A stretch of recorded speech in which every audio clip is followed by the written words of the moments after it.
Literally.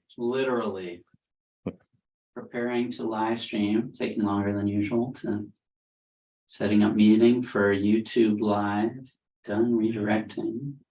I have to pause this or else it's going to be annoying.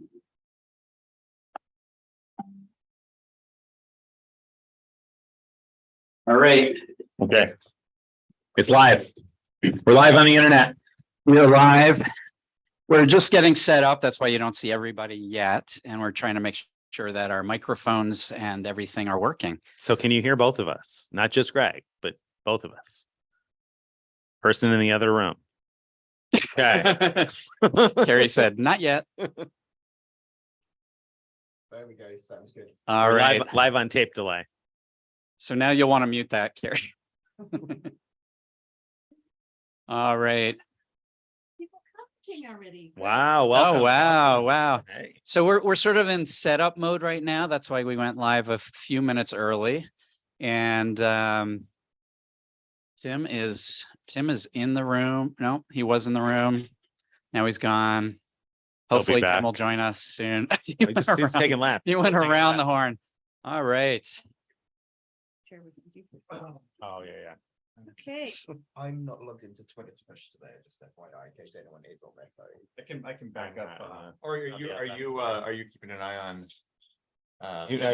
We're live, by the way, Tim. We're live. We're on the internet right there. See how the Oh, sausage right there. is made. Oh my gosh. If you want to be talking, we need the mics. I don't know if we can hear each other. Can you hear me? Wait, are we I can hear reversed Okay, again? good. So you can hear each other. I thought it was intentional. Don't worry about it, Stephen. If we're backwards, that's gonna have to stay that way. We are backwards. Going backwards. We have questions coming in, so whenever we feel, oh yeah. So we've got questions coming in. So do we feel ready to start jumping in, or do we want to kind of explain where we are and stuff first? Explain. Why don't Yeah. you quickly explain where we are? Yeah, there you go. Right. Tokyo should explain that. So we are in Tokyo right now. We're at the Hyatt Regency Tokyo Bay. We got a couple of standard suites. So there's 2 twin beds with a living room and a terrace outside, but it's a little bit too warm to be out on the terrace this morning. So we figured we'd do it from the living room. And this is kind of our transition day. It's a little bit still Team Tokyo Day. We still have an activity planned, but otherwise it's kind of our transition day. And then Team SFO is going to take over here soon. But let's dive into what your questions are. First, we've got someone saying, outside of Air Canada and stopovers, what are the cheapest points and taxes to get to Europe, and which cards and programs would get me there with my wife? Nick. So the absolute cheapest, so it depends on whether you're talking economy class or business class. So I'm going to first make the assumption that you're talking about business class, because business class to Europe is not much more than economy class. So for business class to Europe, your cheapest option would be Iberia. Off-peak dates, 34,000 points each way between the East Coast cities in Madrid or Barcelona. And then it's a little bit more if you want to connect to other parts of Europe. During peak dates, it's 50,000. Turkish Miles and Smiles for Star Alliance flights be 45,000 miles each way, but you will pay the surcharges. So you don't want to fly Lufthansa or Brussels or Austrian or Swiss with those miles. If you have ANA, it would be 88,000 miles round trip, same caution on the surcharges. So if you want to fly Star Alliance without surcharges, then it would be Avianca Life miles for 63,000 each way. So your other option is Delta. If you can find Delta business class for 50,000 Virgin Atlantic miles one way, a little harder to find that than it is Star Alliance, but those are your cheapest options. So what was the second part of that question? Second part was which cards and programs would get me there with my wife? So we just listed off the program. So if you go to the transfer partner master list on Frequent Miler, you can see which programs those are transfer partners with. But Iberia, for instance, is going to Avios are transfer partners with all of the major currencies except for Citi, and Life Miles is the same thing, all of the major currencies except for Chase. And so, it's just going to vary depending on what you want. But for business class flights to Europe, I think it's hard to beat membership rewards points because there are frequently transfer bonuses to each of the programs I just mentioned. And don't forget, though, that even Citi, you can transfer to Qatar, and then that's Avios. So you can move those points to Iberia indirectly. So you move them to British Airways and then through avios.com to Iberia. It's a nice roundabout way, but you can do it. Got another question. All right, so this one I'm going to pose for Greg. Hey guys, loving the Instagram videos from your trip. So that's a tip for everybody to follow on Instagram. What is the most interesting thing you've learned so far about the FM team while on this trip? I've got my own mic, so you don't have to hand it to me. Let's see. The most interesting thing I've learned is probably people's food preferences. So Stephen won't eat cheese, and Nick won't eat marshmallows unless there are lots of points on the line.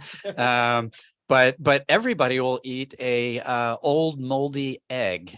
So it's pretty interesting. Yeah, makes sense. Makes sense in terms of, general culinary value, right? That's right. Right. Century eggs were a big hit by everyone. Everyone seemed to love Totally. not eating it. Not even- Like a big hit in the face. Right. Are we ready to move on? Yes. Okay, so this is an interesting one that I'm going to give to Steven since it pertains to our trip. Why didn't we take advantage of Japan more in our itinerary? So the original plan had been to go to South Korea for a couple of days and then go back to Japan for a couple of days and do some stuff here. But then when we were able to get like our time here extended a little bit, then that completely threw all our plans up in the air. And we found that fantastic Airbnb in Manila or in the Philippines and decided to go with that. And so then it was a case of, okay, what do we want to do after that? Do we want to go back to Japan? Do we want to go somewhere else? And so looking around in Japan, it was just hard finding accommodation options that were going to wow, that also kind of demonstrated something interesting with points or using FHR credits or something like that. Like there are plenty of nice hotels here, but there kind of wasn't anything in particular that felt inspired by. Whereas with Macau, the Grand Hyatt suites that we were able to book were fantastic with the view of the fountains and things like that. Being able to book a Four Seasons with an FHR credit where your out-of-pocket cost is less than $100. You can't do that in many places in the world. So that's just kind of why we ended up going with Macau, just because it gave us an opportunity to go somewhere a bit more unique that people wouldn't have been as likely to go to as well, just because a lot of people have been to Japan before. So thought we'd also showcase another country that people might not have on their radar. So I'm going to take this question, which relates. What was the name spot of the Airbnb you stayed at in the Philippines? So the easiest way to find that spot, if you first log into Airbnb and before you filter by location, at the top, you see all these kind of like quirky subcategories. There's like, tree houses and domes. One of those categories, if you scroll all the way over, is a spaceship. And it just says OMG exclamation mark. So if you click on that and kind of put yourself in the Asia region, you have to be panned out enough, because if you're zoomed in on a part of Asia that doesn't have any OMG properties, then that option won't show up. So you kind of zoom out a bit, then click on OMG, and that will narrow down to like 3 or 4 Airbnbs, and ours was one of them in Porto Galera. And we're also going to be having a post on Friday morning all about that Airbnb. And so within that post, there'll be a link to the Airbnb. Plus, I think on our daily update, I think that there's a link in the comments that a reader had left there, because he'd already stayed at that property as well. And a couple of people had asked about that. So if you wanted to check it out immediately, do that, or do as Carrie suggested. Otherwise, Friday we'll have far more information about it. All right. I'm going to move us along. Here's just a general question, not related to the challenge. I'm going to pose this one for Tim, and you can pass it off if you need. How much does it cost to upgrade to overwater bungalow at Sheraton Maldives? No idea. Does anybody know? I'm glad that I could do that. Yeah.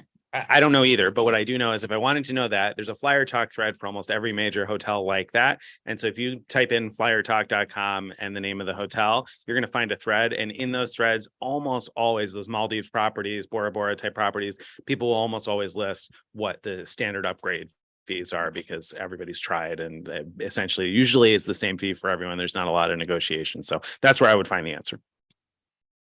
So getting a lot of questions that relate to the trip we just did, which makes sense, but it means that back row is going to be kind of lonely for a moment. But I think this one's interesting.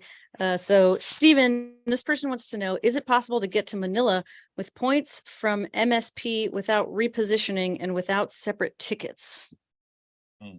I'm not sure, but the easiest way to like check that is okay. So like there's the website that you guys use, which I haven't used. What's the Flight Connections? That's it. Otherwise you could go on Wikipedia and either look up Manila Airport or look up Minneapolis Airport, and then you can scroll down to the airlines and destination section, and then you can see if there are any non-stop flights between the two airports there, or you can kind of like do Control F, and then so if you're looking at MSP Airport initially, just do Control F, search for Manila, and see if anything shows up in the search bar as to whether or not that ends up happening.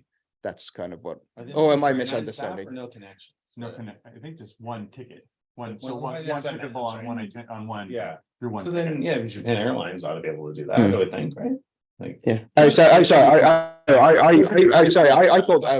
that they meant in terms of like flying there non-stop from Non-stop. Minneapolis. No. Okay. Unlikely to work nonstop. Okay. Yeah, and I mean, pretty much most, like any one world ticket for sure would be, oh, sorry.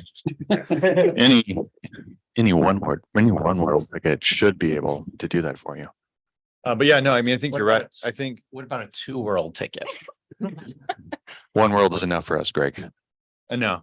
But yeah, what would be, point.me would be another way just to look and see what's there, because they'll show you, I mean, any of those major search engines. But point.me would be a good one because you can still get a free trial, right? On point.me. Or if you For one day. rewards. Or yeah, built reward, yeah. So anyway, But otherwise $5. Otherwise $5 for a 1 day like search pass on point.me, and then you can run some searches. All right, I'm gonna One more, there's also Rome.travel, which is just completely free. So you can use that as well. Yeah, I've liked using that one. All right, this question is for Greg. When will the Party of 5 hats and Reyes University shirts be available for order? Great question. We didn't know there would be a lot of demand for the Reyes University shirts, so How did you not know that? but we'll be sure to make them available for purchase soon. Carrie's in charge of doing that. I think the hats are already available for purchase. Is that true? Through Zazzle? Technically, if people find them and search for frequent miler, they're public to buy, I believe. Yeah, think so Zazzle. it's on Zazzle. I would recommend waiting for Zazzle frequently does like 40% off type of deals. So I wouldn't buy it without 30 to 40% off. But yeah, it should be there. The All hat. right, this next one, not sure who to sign it to, so someone will have to call for this one. Hey guys, thoughts on Intercontinental Ambassador Program, worth platinum status?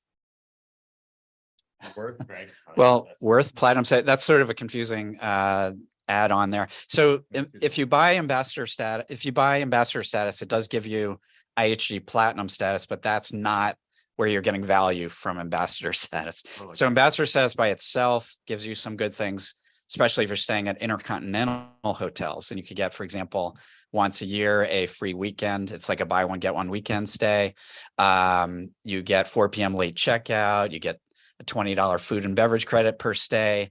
But the best thing for many of us is if you can get IHG Diamond status in any particular way, like for example, 40K spend on an IHG Premier card will get you that. From then on, each year, if you buy or renew IHG Ambassador status for about $200, it'll renew your diamond status. So you'll be able to keep that top level status that gives you free breakfast at all IHG hotels, not just intercontinental hotels. So it's kind of a weird roundabout way to keep top tier status with IHG by paying a little bit to IHG each year for ambassador status. so let me try and interpret or not necessarily interpret, but take that question a certain way.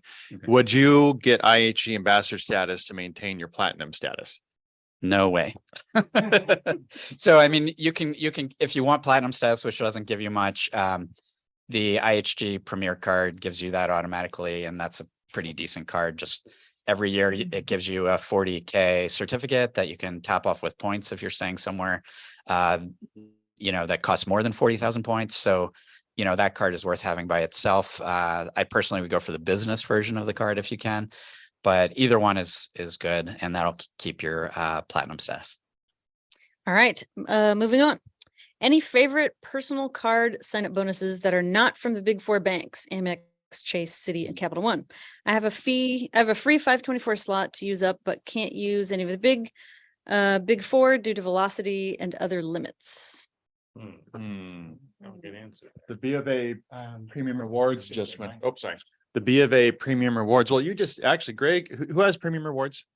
You do. And Both of you guys. Yeah. So you guys would be able to talk about how you use the card, but that sign up bonus just increased for both the premium rewards and the premium rewards elite. And that's pretty good. I want to say it's $600 for or 60,000 points for the premium rewards now, and 75,000. And that can be very lucrative depending on what you can do with a Merrill Edge investment account or BOA or Bank of America rewards. But when you guys, because you just talked about on Card Talk, what, 2 weeks ago? So why don't you talk about that particular one?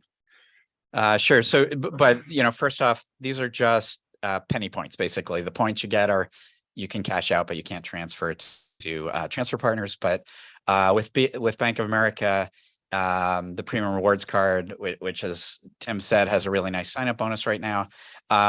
If you have 100K in investments across Merrill and Bank of America, then you get a 75% bonus on all rewards earned with these cards. And so that becomes a 2.62% cashback everywhere card minimum, or you could get a little bit more than that within certain categories. And so that's a really sweet deal.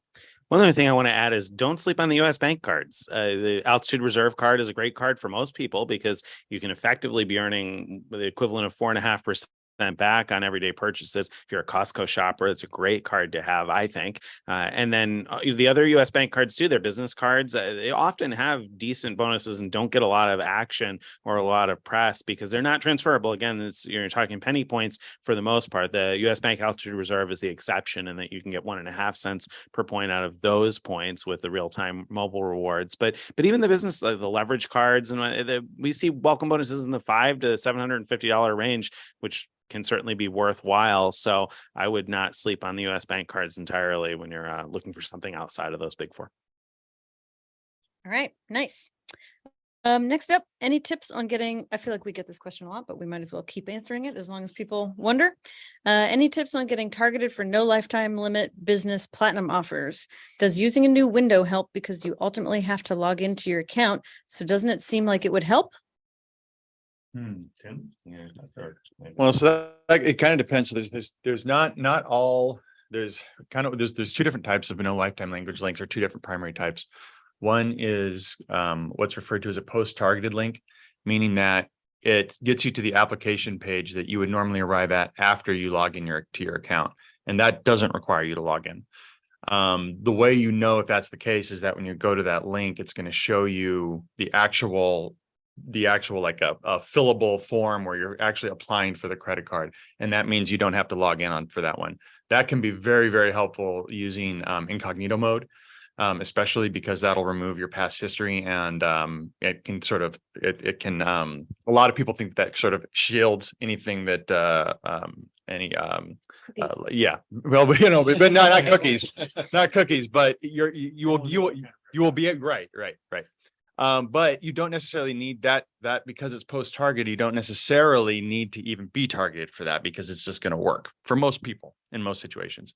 The flip side of it is the ones where you actually have to log in, which are the ones that are common right now, and that it can help if you do. I've heard of people that have been able to change their targetable status by using an incognito, but because you do have to log in, a lot of people just find that regardless if they use incognito or not, it's hard to get targeted for them if you're not.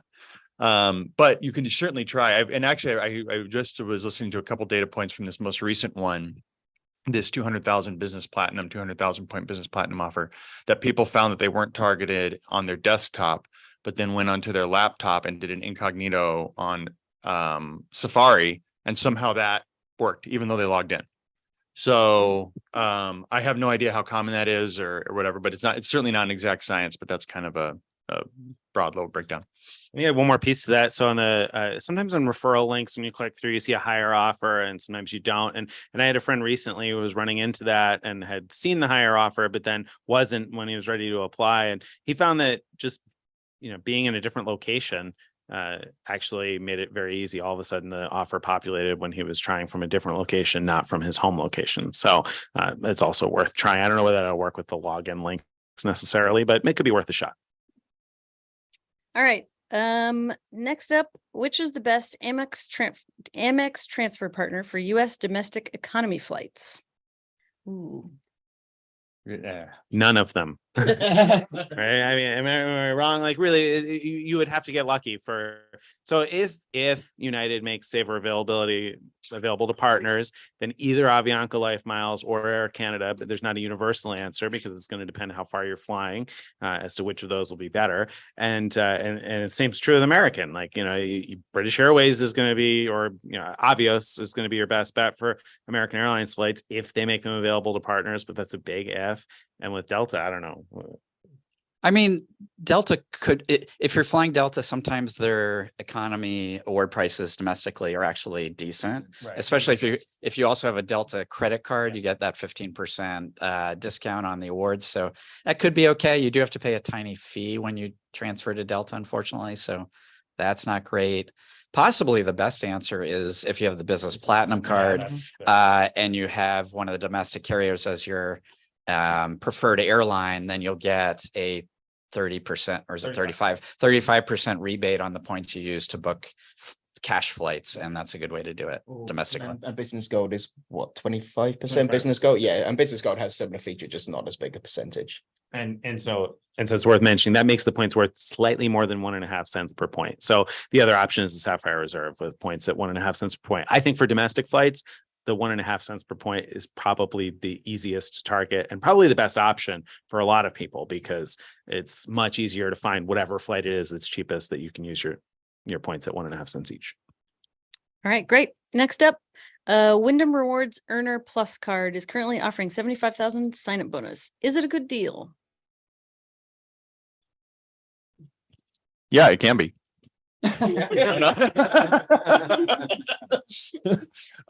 So yeah, I think yes, it provided that. I think if you've been following frequent miler for very long, you probably have heard Vacasa. And the reason why, effectively, the primary reason why we like Wyndham points is because you can use them to great value for booking vacation rentals through a program called Vacasa, where effectively, and they break it down where they charge you 15,000 points per room in a vacation rental. So if it's a 1-bedroom rental, you pay 15,000 points per night. If it's a 2-bedroom, you pay 30,000. Greg was just recently in the Big Island and spent what was around 40,000 points a night for a 3-bedroom that would have cost like $1,500 a night, right? So I mean, at that point, he's getting and because you have the earner cards give you a 10%, or do the personal ones give you a 10% rebate too? Yeah, it's both, right? Yeah. So discount. So he actually paid 40,000 Wyndham points a night for an oceanfront 3-bedroom Hawaiian bungalow. So if that sort of thing, if you're looking at the Wyndham card just to say, oh, are these points good? Well, the points are very good for Vacasa. When you get to the Wyndham side, there are some kind of cool that Wyndham has some of these Club Wyndham properties that are effectively like timeshare or sort of vacation condo properties that can be as good effect, but by far the reason why they're a sweet spot right now and the reason why we like them is because of Vacasa. So if that fits your travel patterns, yes, that's a very good bonus on that card. Just one quick add, unless things have changed, the business version of the card is also at 75,000 points, correct? And so I would rather get that one. That one is a much better card overall. Not that the personal one isn't a good card. It is a good card, and we'd probably recommend it if the business card didn't exist, but the business card is better. So explain why. Yeah, I mean, the business card gives you 15,000 points each year automatically. So that more than outweighs the 90-something-ish dollar annual fee. And it gives you top tier diamond status, which is something that the personal card doesn't give you. And that diamond status can be used to match to Caesars. And then you can use Nick's matching magic to go on about 1,000 cruises. So there's all kinds of great things about the business card, including it earns 8 points per dollar at gas stations, no matter what you buy at gas stations. So think about that. So are we going on a cruise next week, do we think? It's gonna be a chili cruise. It's gonna be a chili cruise. So is that a hint regarding the temperature or regarding the country where we'd be departing Oh, from? It could be both. for those who The maybe- Antarctic departures are very chilly. for those who don't understand, when Team SFO takes over, they're giving us an itinerary that we don't know about. So, next question. If you had to drop a bank points program, which would it be and why? And then they list out Amex, Chase, Citi, Capital One, Built. Oh, City. I think City because they don't have something unique anymore, right? There's nothing that I can't get. Two to choice. One and two choice. You're right. One and two choice, and I could totally give that up. If I had to give something up, that would be it. I not that I dislike choice points, but you can buy them a couple of times a year for less than a penny a point. So I could buy them if I really wanted them. I think there's some potentially good uses, but I don't know. City would be an easy drop for. So I have a question though for you. If you had, given that because you're a non-renter, Mm-hmm. would you give up City before you would give up Built?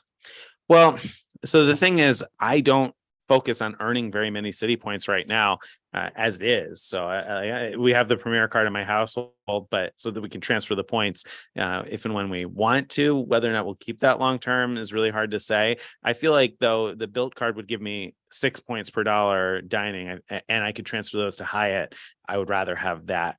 I would trade away the City 3x gas and grocery for 6x dining on the first of the month. I say 6x, it's 3x dining, but the first of the month you get double points. So I would buy some gift cards and things on the first of the month. I think. So off the top of my head, I can't think, what does Capital One have that City doesn't have that's meaningful? Aeroplan, Life Mile, no, Life Mile, they both have Life Miles. So Aeroplan comes to mind, and it makes up for the fact that I would lose Turkish with City. So I would lose Turkish, but I would keep Aeroplan, I would keep Wyndham, and I would also have the ability. So what I like with Capital One is that I have the ability to spend on the Spark Cash card and convert those over to points on the mile side, which actually I guess you can do with City too with double cash. So I don't, well, you get the Venture X too and all the Venture X benefits. Yeah. So and your Marriott gift card. Oh, sorry, your Marriott gift card as well. Option. right. Well, that's for me. And so Steven's referring to something that I uniquely have. Not uniquely.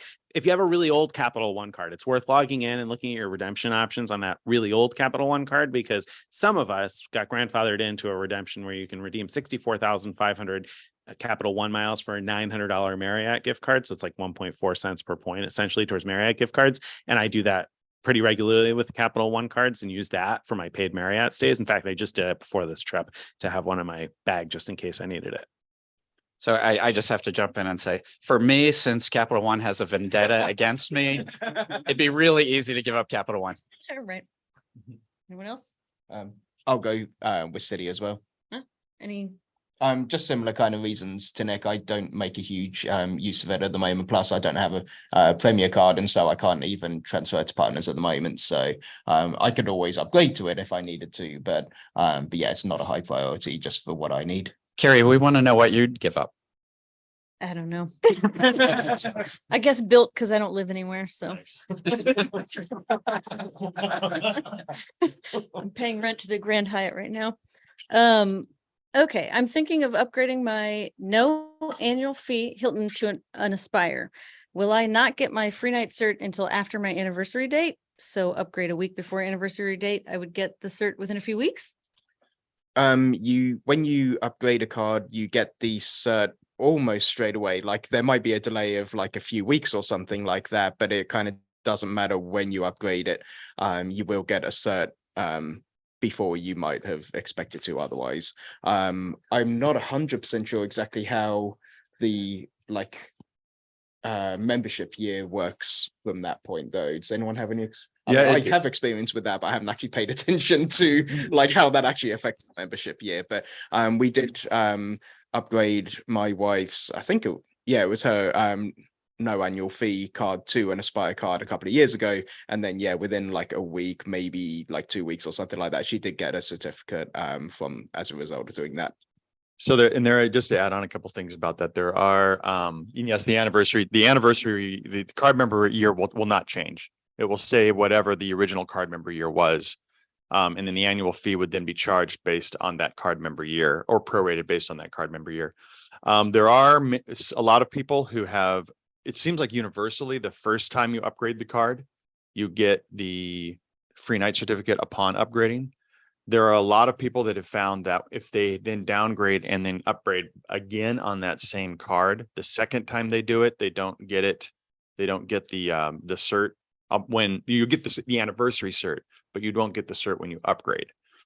I did that last year and got them on all 3 of mine that I upgraded, but I have heard multiple things. So that could be a your mileage may vary kind of thing in terms of it just varies depending on the person. And then I've also heard of other people that say that they didn't get it when they upgraded the second time, then did get it when they upgraded the third time. So, I mean, honestly, I think that it's, but just to say that there are very mixed data points for a second upgrade. If you upgrade it, re-downgrade, and then go back up again, just to confuse it a little bit. All right. Anybody else? How do you book non-family members on an ANA award ticket? Does it matter if you are on the itinerary? Wanting to book myself and 2 friends. Yeah, I did that recently. And the way you do it is you have to add them as your, I don't know, sister-in-law, brother-in-law. You know, there's a chance that someone in your family will marry someone in their family. So I think it's legitimate. No, they never check. So that's literally the only way you could do it. You do have to indicate how they're related to you when you add them as travelers with you. All right. I'm going to answer this next one. This person says, thank you for all the great content on all platforms. YouTube, Ask Me Anything, Facebook, podcast, Insta. Definitely learned a ton. Any plans to add buy me a coffee link, or rather buy me points or miles just as a thank you? And I wanted to say, if you want to thank us, like this video and follow us on YouTube, follow us on Instagram, give us all the interaction points. And reshare, like, you know, on Instagram, you see a story you like, share it. Well, no, you can't reshare stories, can you? Sometimes. Reels. Yeah, we don't know. Yeah. And see what you can do. I'm an elderly guy. I don't know how this internet stuff works. Share what you can, and that's our thank you. So, right, unless you want a coffee. I don't mean to take a coffee. No, I don't. Thank you, but no, we would rather you just share the FM joy with your friends and acquaintances. Next, Your enemies. true. Anyone really? Sure, why not? Yeah. But that's Enemies. Not your enemies. not your okay. But that sounds like you're punishing your enemies. Yeah, I'm just saying share it with everybody. Friends, enemies, doesn't matter. Share it. Just arbitrarily. In the grocery store. Trying to maximize the Amex Virgin Red 30% transfer bonus that ends next week, June 14th. What's the best Delta One route that has great availability to book through Virgin? Whoa. None of them. I mean, that's accurate what Steven said. None. So there's a tool called help me. I think it's like the Virgin Reward or Flight Reward Finder or something. Is that what you mean? That wasn't what I was thinking of, okay. but that's a good one. Go ahead with that first. So yeah, Virgin has we've written about it before. I can't remember the exact name, but it's like Virgin Reward Flight Finder or something like that. And it's a website where you can look up award availability in every single cabin for every day, like month by month, through the end of the schedule at the moment. And they do that for Virgin Atlantic and for Delta.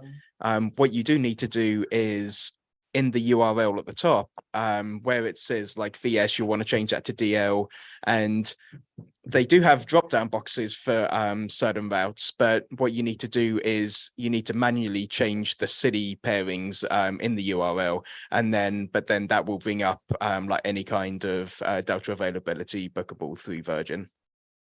Okay, so that's a great way to check for award space in general for Delta or Virgin Atlantic.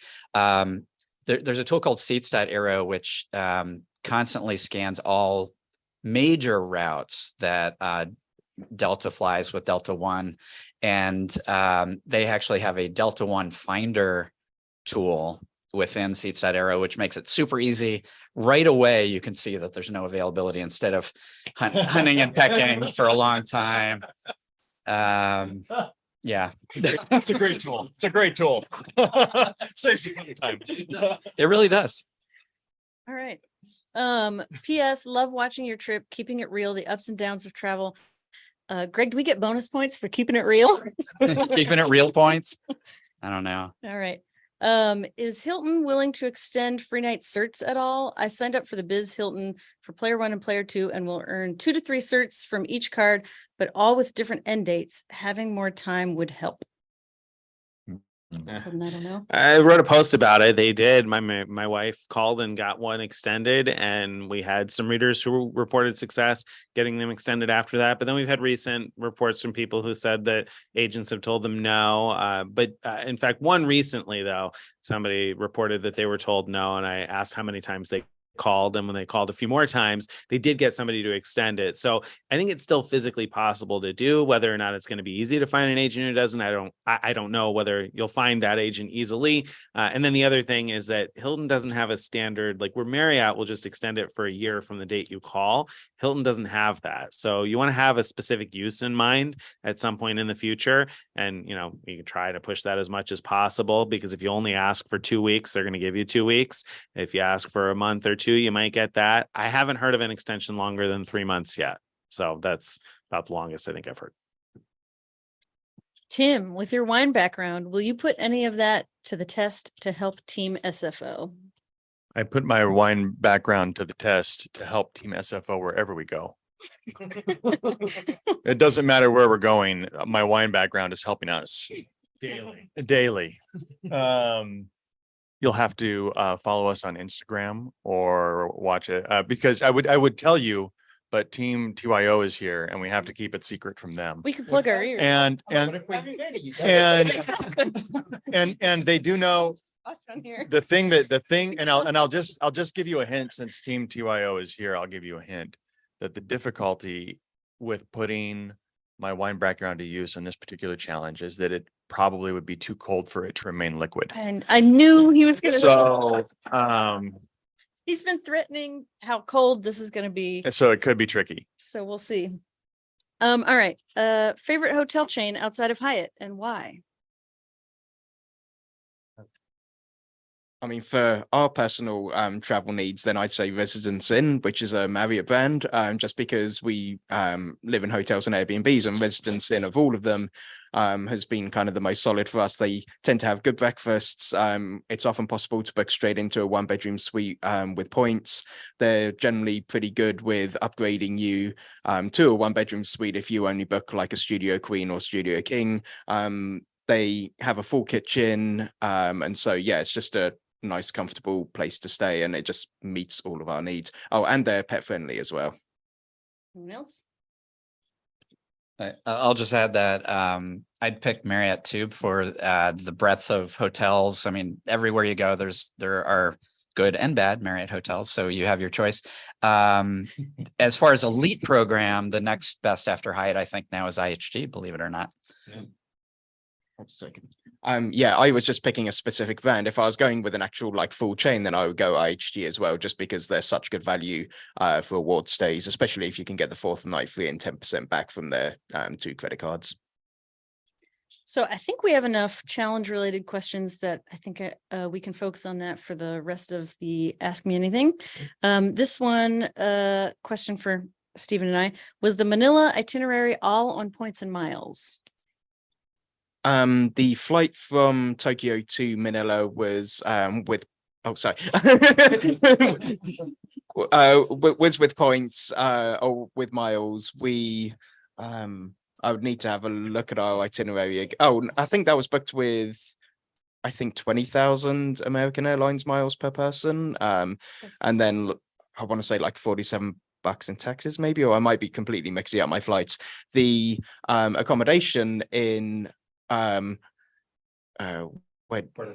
Puerto Galera, yeah. Oh yeah, no, I was just thinking, yeah, no, we stayed overnight by the airport in Manila. That was a cash room at the Holiday Inn Express, just because it was only like $75 or something like that. That was booked with an IHG shareholder rate, but the regular rate wasn't too much more. I think the regular rate with tax was about $80.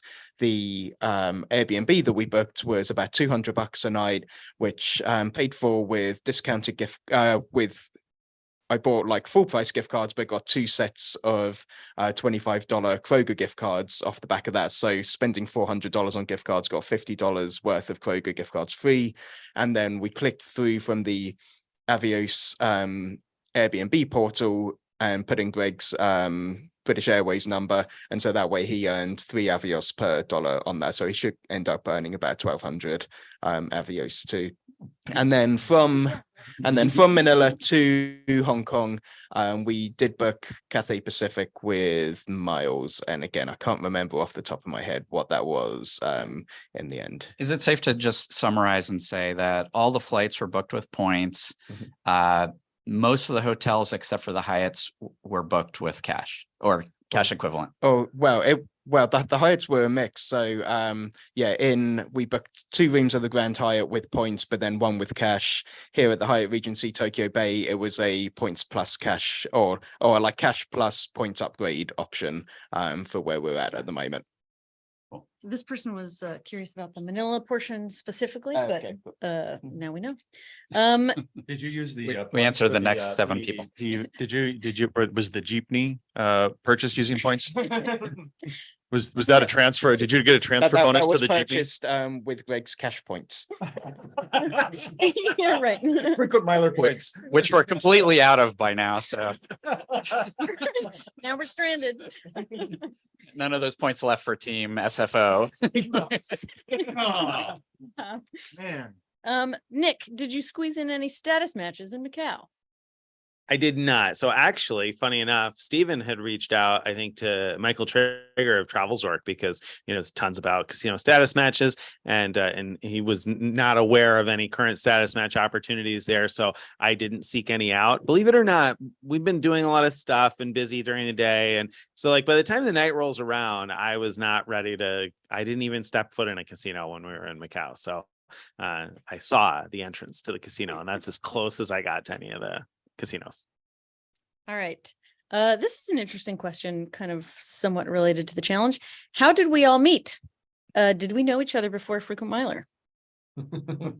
Well, No, That is a fun question. Yeah, we all have different connections, I think. Yeah, that's true. So I when I got introduced to Miles and Points by a friend, they said, "Hey, there's this conference you might be interested in attending." So I went to an FTU, and my wife and I went to an FTU, and we saw Greg speak, and kind of blew our minds. And we were like, "Wow, there's so much that we thought we knew everything we needed to know and didn't." So that made us regular Frequent Miler readers. And then one day, Greg posted that he was looking for a full-time employee, and I saw it. And later that same day, my wife said to me, "Well, you're going to apply, right?" And I said, "Well, I don't know. I'm not sure." She's like, "What do you mean you're not sure? This is like the perfect thing for you. You would love it." So she talked me into applying, and I didn't tell Greg that I had met him because we saw Greg at one FTU, and then we went to another FTU. And at the second one, my wife and I introduced ourselves to Greg, and we talked to him for a little bit. So I had seen him face to face before, but I didn't mention that in the application. So I think that was a surprise when you interviewed me that you were like, "Oh, I think I've seen this guy before." Yeah. During the interview, first I'll say that within a minute or two of interviewing Nick, I knew I was going to hire him, which made completing the next 3 interviews, which I had promised people to do, kind of painful. But it took me longer though in that conversation. I think To realize that he made the wrong decision. I think we were about 20 minutes in. I think we were about 20 minutes in when I was like, "Wait a minute, haven't we met before?" And then it suddenly flooded back. I remembered talking to he and his wife, and we had a great conversation. I remember talking about scuba diving for some reason. Yeah, I remember that too. Oddly enough. So that was that, and then Stephen. I Yeah, guess I'll go next. So I had been following Frequent Miler for a while and had been part of the Frequent Miler Insiders like Facebook group and things like that. And I had posted in there like a few deal kind of tips and stuff in the past. I can't even remember what those were now. But I'd also started my own travel blogs. My wife and I were about to be setting off on full-time travel. And then I met Nick at, I think it was it Chicago Seminars or FTU? Because I went to both like within a few weeks of each other. I can't remember. I feel like it might have been Chicago Seminars, and got chatting to Nick. And then like I was like so thrilled like 2 or 3 weeks later when he shared one of my posts in a roundup post, which was about AARP rewards, like a couple of different ways that you could use those rewards points. And so I was like, oh, wow. And then well, just before my wife and I set off on our road trip, we had gone to New Zealand and Australia for a month. And then while I was away, I got an email from them just asking if I wanted to like basically join the Frequent Miler team to do some quick deals and stuff because Nick was about to go on paternity leave. And I was like, okay, wow. And I almost said no too, just because we were like just a few weeks away from setting off on our road trip. And I had no clue what our schedule was going to be like. And I just left my full-time job. And so we were just kind of like relying on the other income that I was already making online and things like that. And so it's like, well, I don't want to commit to Frequent Miler and then have to let them down with all of a sudden finding that I've got no time to be able to devote to that. But I'm so glad that I did end up saying like accepting the position because it's been absolutely fantastic. So yeah, that's how that came about for me. And then I guess Carrie was next. Yeah. So I have been friends with Greg for a long time. Drew. I can't even remember when we met. Well, I think I remember. So when Drew and I first started blogging, Dave Homiak in Ann Arbor invited Drew to speak at the Ann Arbor Art Fair due. And Greg was going to be out of town, but still wanted to meet us before he left. And so he took us kayaking or something. I do remember kayaking with you. Was that when we met? Wow. I think so. And then we just hung out a lot. And then he'd come to Austin and we'd see him in Ann Arbor and just see him in all the things. And then one day I asked for a job. and ironically, today is apparently our 8-year Facebook anniversary. Oh. We've been Facebook friends 8 years today. So maybe that was 8 years ago. Seems like it would have been longer. I have no idea if we Facebook friend that day though. Yeah. So who knows? But yeah, that's our history. I applied for a job. True story. That's pretty much it. It was a little uncomfortable when Nick actually contacted me before the interview and said that in order to actually get an interview, I needed to transfer 100,000 Hyatt points. I did that and it worked pretty much. That's it. But yeah, I mean, it's effectively the same thing as Nick is that I've been a frequent miler reader and follower for years. And then when I almost didn't actually apply for the job. I was about same thing. I was about ready. I looked at the application and was like, I looked at it and read it. I'm like, to do this well is going to take like 2 hours. And I was busy that day. I'm like, and it's a shot in the dark. It's not. And Aaron and my wife said the same thing that, oh, you got to try at least. You'd love doing that. Your wives. Yeah, really. And so I did. And here we are 2 years later. We're in Tokyo, which is weird. But I think it was my wife who was also like you should do this. Like worst comes to the worst, you like can just end up saying that like you're not able to do it anymore. But yeah, she kind of like was just like, why wouldn't you? So I guess all of our wives want us to work with Greg. Well, Is that are you like the heartthrob of the points and miles world, or what is? as the wife of my family, I decided to work for Meanwhile, when I first decided to blog full time, my wife was not in favor. She came around quickly. Let me add one. But the nice thing I think is you can probably sense is that we are friends. I think that we enjoy hanging out with each other. This is the most time we've ever all spent in one place. I think already we've surpassed the record, right? I mean, so we don't often get a chance to get together all like this, but it is as much fun behind the scenes as it probably seems like. We do a lot of laughing and it's a lot of fun. So that's the secret in life. I'm convinced. Find good people to work with and for, and it's really easy to work. Yeah, I'm going to make a little confession here. So when I was a teenager, like senior in high school, I rented a apartment at the Jersey Shore with a whole bunch of guys, and I think we were supposed to stay a week, and about 4 days in, I couldn't stand any one of them. I left, went back home. And I like where this is going. Well, no.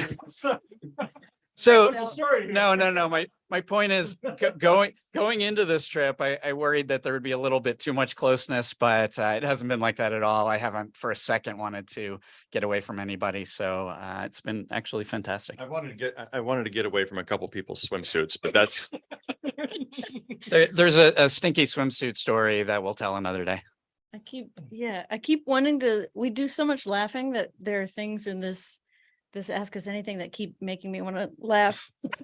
Thinking of, anyway, we'll move on, but great question. And we are all friends and we're lucky.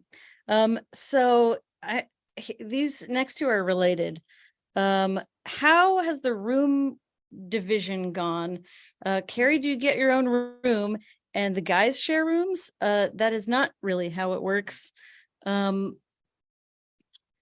So in terms of all the accommodation that we've had so far, the first night we spent at a Holiday Inn Express in Manila, Greg had his own room because ultimately he's the arbiter and judge of all the points. And he's the one paying for all this. So it does seem like when there's like a solo room that like he should get that.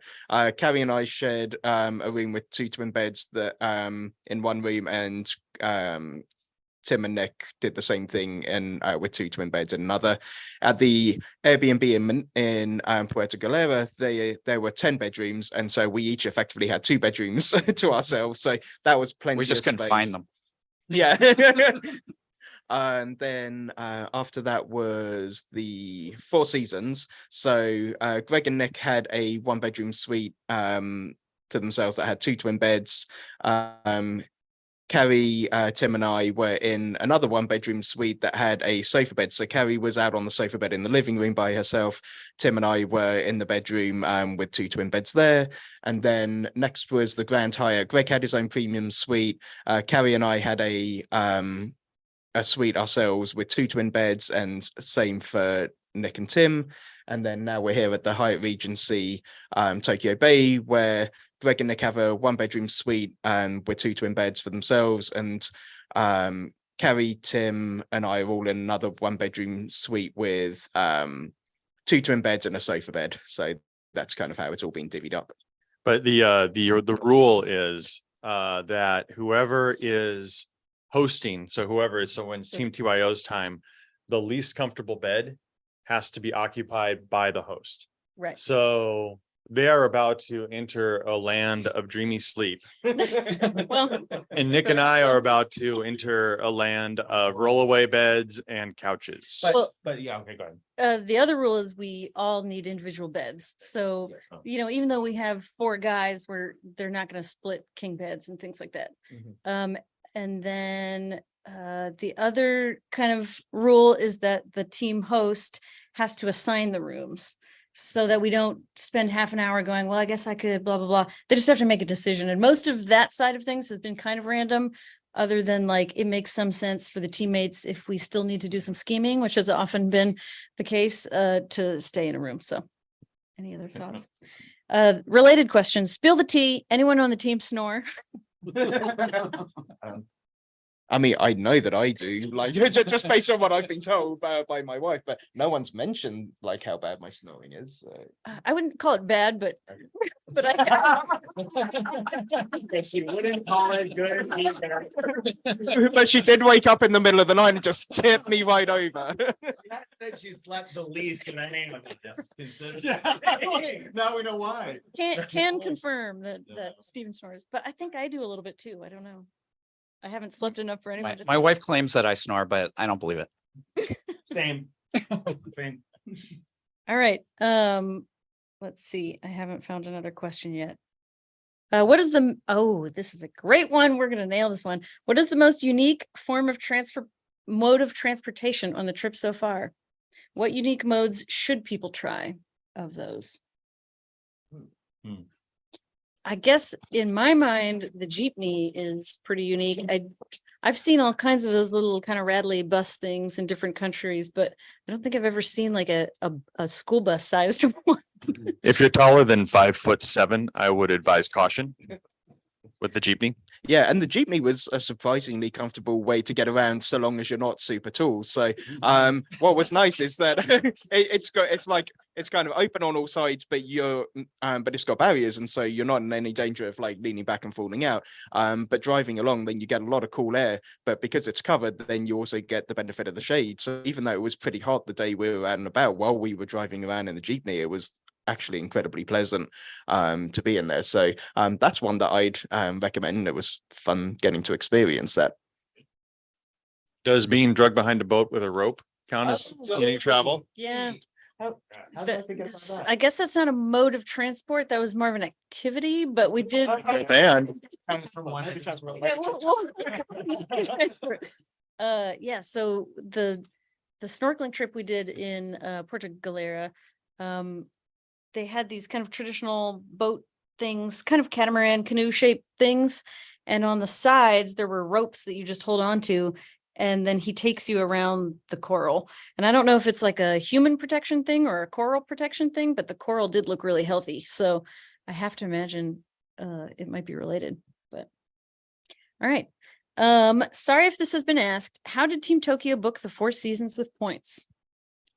We didn't book with points because that's not possible unless you were to use something like where it's like points and then you can just redeem points towards travel at 1 cent per point. We booked with Amex Fine Hotels and Resorts because the room rate was something like $250, but then with like taxes and fees, it was about 296. On the personal Amex Platinum card, you get a $200 credit every year that you can redeem towards 1 night stays at fine hotels and resorts or 2 night stays at the hotel collection. And so the 1 night effectively costs us $96. But as part of fine hotels and resorts, then you get free breakfast for 2 people, one at this particular property, a $100 food and beverage credit, 4 p.m. late checkout, room upgrade, and they did upgrade us to a fantastic room, which was much better than I was expecting. And so, yeah, that was just a great way to redeem that for 4 seasons. This is a great question. How was it adjusting to the time zones and working along the way? Greg mentioned in a reel he was up 2 days. Anyone want to comment? I mean, it's been easy. Just, I don't know what all the drama's about, but 4 hours a night and we're good to go. Like, yeah, it's been easier for Nick some of never us than sleeps. others. Nick is already used to never sleeping. I guess it helps that we've been mostly in one time zone, but not quite long enough to get over jet lag for some of us. So I don't know. I think it's been, it's been interesting trying to find the time to work, but that's kind of life anyway. Yeah, I think I've had an easier time of it sleeping than Carrie has. I had napped for like maybe an hour or 2 or something on the Japan Airlines flight on the way over to Tokyo. And so by the time we got to Manila, I was kind of already on this time zone in terms of how much sleep I needed. So I've been going to bed at a reasonable time over here in Asia. Normally I go to bed at 3, 4 a.m. Whereas here I've been going to bed kind of like any time between like 10 p.m. and 1 a.m. But I've been getting a decent amount of sleep, and so been feeling much perkier at 8 o'clock in the morning than I ever would do normally, which has been super nice. In terms of getting work done, that's actually been much harder just because we've had so many like travel days or like time spent in various different modes of transport, and then like going out and doing activities that kind of by the time we get to our hotels, then like after like scheming things for the next day and like having dinner together and things like that, then it's been tough finding as much time to be able to do as much work as I think we'd like. Yeah, I because of my background in wine, I have a firm belief that you can solve anything with chemicals. So I don't mess around with this sort of stuff. I take a sleeping pill every night for usually about the first 3 or 4 nights, and that's actually worked great here. I haven't I've slept at least 6 hours every night we've been here. And I'm now actually starting to do it naturally, which is also fun. It's incredible. But I would say for me personally, like whenever I am adjusting to, I always get jet lag most in the mid-afternoon and then usually like late evening. So what's nice about this is, I'm naturally waking up at 6 or 6:30 in the morning. And so it's easy to pound out some work right away and then fill in stuff later in the day. But then I'm not putting as much pressure on myself to get stuff done at the end. The bummer is for like Carrie, who's doing the I think it's hardest on Carrie really, because she's doing the daily update posts, which sort of by nature have to come out at the end of the day, right? And so she's the one that kind of has to do work at the end of the day, and she's done a great job. But I think her sleep might have been affected because of it. But that's not. It has nothing to do with Steven snoring. That's also my norm traveling. So when I travel, not in this context, it's the exact same thing. So I'm kind of used to it. Yeah, and I have had some trouble sleeping. I should have used Tim's chemicals, but the how I got work done is I basically didn't. So I just let everyone else do their work, and that seemed to be a good solution. Don't know what you guys are complaining about. I've gotten done everything I tried to do. Here's an interesting question. Do you, where did it go? Has this challenge been the most fun so far? Which makes me want to ask the viewers, has it been the most fun to watch? Yeah. Um, I'm trying to listen to what they say. yeah. Could you speak up? We're all the way in Japan. What do you guys think? Definitely. Definitely the most fun I've been a part of. Yeah, it's been the most fun I've been a part of too. Yeah. I hope it's fun to watch. I mean, I've been obviously part of every challenge, and yeah, I mean, by far, having everyone together has been such a blast. Some of my favorite times were things like just sitting around at breakfast, laughing, talking and laughing, and so trying to use vending machines. actually, yeah, that has been the highlight of the trip is trying to use the curve card internationally at vending machines, where the vending machines very literally spit the card out. If you haven't seen that on Instagram, just wait, go look at that. But also there'll be more coming, because we found more machines that like it just as well. I think the thing is, those Instagram reels and stories take much longer to put together than you imagine. So when Carrie says she hasn't been sleeping much, like literally she's probably hasn't been sleeping much at all, because it takes a long time to put those together. So there's way more that's happened than we've had the chance to be able to put out yet so far. So yeah, I think it's been a lot of fun, because there's been a lot of hours of laughing or just sitting around and talking and getting to know each other better, because like we said, we haven't spent a ton of time together. So yeah, it's been a lot of fun. I actually surprisingly enjoyed the solo trips more than I expected. It's a very different thing. As a solo trip, it's very quiet and you're not talking to anybody, so it's a very different thing, and I enjoyed that much more than I expected to. But yeah, I mean, this is definitely a lot more fun. All right. I think last question. Would you do similar crazy agendas like these with your real families? Never.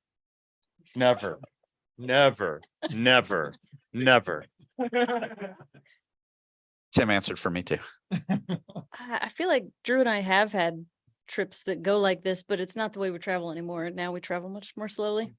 And yeah, we last summer, my wife and I went to Europe, and we met up with some friends who flew over from Portland for a week with their kids.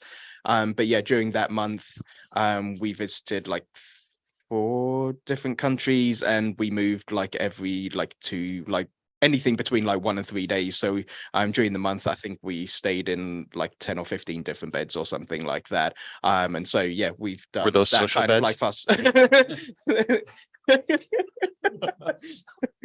I guess we should fit in a social bed reference every time we do it. Ask us anything.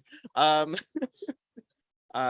then yeah, straight off the back of that is when did 3 cards to the continents. So when I did that, then that's why I needed the cucumbers over my eyes, because I was coming straight off the back of a trip around Europe for a month, just where we had been exhausted and stuff like that. So Really quick, I think it bears, and Nick can talk about this too, but just quickly, I think just to point out, I don't think the idea is that we're actually trying to suggest that anybody should try this exact trip with their family, and none of these challenges really. The challenges are all about trying to do a lot in a short amount of time to give different ideas for what you could do with your family. So, I mean, I don't think anybody would, or by yourself or whatever, but just things that you could do, possibility with your points and miles, fortunes, and your travel time. It's like And so this is not necessarily, I don't think any of us would plan this trip on our own personal time in the exact same way and pace that we would do it. We'd be spending more time in individual areas. Yep. Yeah, I mean, it's just to add on to that, if we went to one, somebody commented the other day to say if they were going to go all the way to Puerto Galera, for instance, for that Airbnb, they'd stay at least 4 nights. Well, absolutely, for sure. But if we only did a competition where we just showed you how to get to Puerto Galera and get back, that wouldn't be particularly interesting for you. I wouldn't think as an audience member, you wouldn't learn as much as if we show you how you can get to Puerto Galera, how you can find an awesome Airbnb there, how you can skip around Asia for a small number of miles if you want to go somewhere else, doesn't have to be Macau, how you could get a Four Seasons for like $100 out of pocket with $100 credit and breakfast for two, how you can get a great suite at a Hyatt. Like it gives us opportunity to get a lot more things out there that hopefully will be useful to you. So it's not a blueprint to follow. It's like, here are a number of different things you could use. And we're able to do each of them with a group of 5. So you could do one of them with your group of 5 is essentially. Do you think it's fair to say that if you went to that Airbnb with your family, it would take at least 4 days just to find your children? I'm just wondering what Tim left behind, because I know there was something. It's actually the perfect place to go with your kids, because you can say, okay, go hide and seek. And then they can go hide. You can have like a nice 2-3 hour nap. And then like later on, like you could just say to them, well, we've been searching this entire time. You're just so good at this game and we couldn't find you around here. So it can get you some good rest while you're there. I like it. I'll end on this, unless anyone else has anything else. This person just says, you all seem so happy. And that's, what a nice comment. I like that. Yeah. True story. Cool. All right. Well, thanks for tuning in, and follow along on Instagram to get the as instant as possible update. Don't forget to like Greg's thumb. And thank you to the guy who always says he's the first one to like. Bye. Bye, everybody. Bye, everybody. How do we stop this thing? Make us on live.